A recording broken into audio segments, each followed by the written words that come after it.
সকল বন্ধুকে স্বাগত জানিয়ে আবার একটা নতুন রান্নায় আমি এসে গেছি। এখন অনেক রকম নুডলস, পাস্তা সব এসেছে, চাইনিজ এসছে, দেশি এসেছে। তো আমরা মায়ের হাতে ছোট থেকে যেটা খেতে খেতে বড় হয়েছি, তো আজকে আমি সেই রেসিপিটা আপনাদের সঙ্গে শেয়ার করব। মটর ডাল নিয়েছি, ছোলার ডালটা নিয়েছি ওর অর্ধেক, কারণ মটর ডালটা পুরো সিদ্ধ হয়ে যাবে, ছোলার ডালটা একটু গোটা গোটা থাকবে। তো ডালটা আমি এবার ভালো করে ধুয়ে নিয়ে সিদ্ধ বসিয়ে দেবো। খেয়াল করতে হবে ছোলা মটর ডাল জল ফুটলে তবে দেওয়াটা ভালো, তাহলে খুব সুন্দর সিদ্ধটা হয়। জল ফুটে গেছে, এবার আমি ডালটা দিয়ে দিচ্ছি। ডালের এই ফেনাটা তুলে ফেলে দিলেই ভালো। এবার চাপা দিয়ে দিলাম। মশলাটা করব এইভাবে, মশলাগুলো দেব। প্রথমে দেব দারুচিনি, দারুচিনিটা একটু গরম হওয়ার পরে শুকনো লঙ্কাগুলো দেব। এবারে দিয়ে দিচ্ছি শুকনো লঙ্কাটা, শুকনো লঙ্কার এলাচ। এইবার ধনে, জিরা, জয়ত্রী একসঙ্গে দিয়ে দিচ্ছি। এইবার ঠান্ডা হতে দেব, ঠান্ডা হলেই মশলাটা গুঁড়িয়ে নেব। ময়দাটা এবার মেখে নেব, অল্প একটু ঘিয়ের ময়ান দেবো। ভালো করে ঘিটা মিশিয়ে নিয়েছি। খুব বেশি ময়ান এটাই দিতে লাগবে না, কারণ এটা তো সিদ্ধ হবে। এবার এটাকে অল্প অল্প জল দিয়ে মেখে নেব। মশলাটা মিক্সির বাটিতে ঢেলে নিলাম, এবারে গুঁড়িয়ে নেব।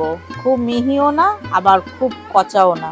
এটা আমি ডিপেতে ভরে রাখছি, কারণ এতটা মশলা লাগবে না। আমার এই মশলাটা অন্য অন্য রান্নায় কাজে লেগে যাবে। যেরকম বলেছিলাম যে মটর ডালটা গলে যাবে আর ছোলার ডালগুলো গোটা থাকবে। দেখুন, প্রথমে তেল দিয়ে দিলাম, ফোড়নগুলো সব একসঙ্গেই দিয়ে দিচ্ছি। তেজপাতা, দারুচিনি, শুকনো লঙ্কা আর জিরে। লঙ্কাটা একটু ফাটিয়ে দেব।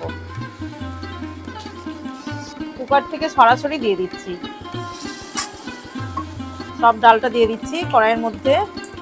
স্বাদ অনুযায়ী চিনি দিচ্ছি, 2 চামচ দেব। পরিমাণ মতো নুন দিলাম।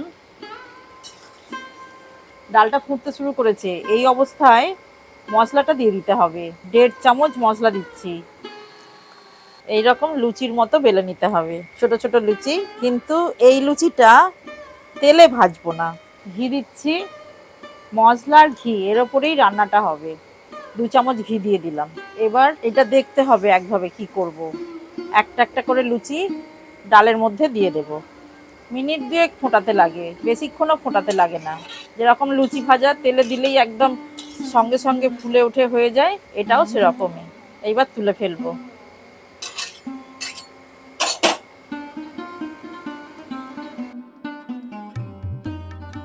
আমার শ্বশুর মশাইয়ের এটা প্রিয় খাবার ছিল, তো আমার শাশুড়ি মার এটা একদম পুরো রুটিনে ছিল, প্রত্যেক মঙ্গলবার হবেই, কারণ ওদিন আমাদের নিরামিষ দিন। পরিবারের সবার খুব ভালো লাগে, ছেলেদের, আমার স্বামীর।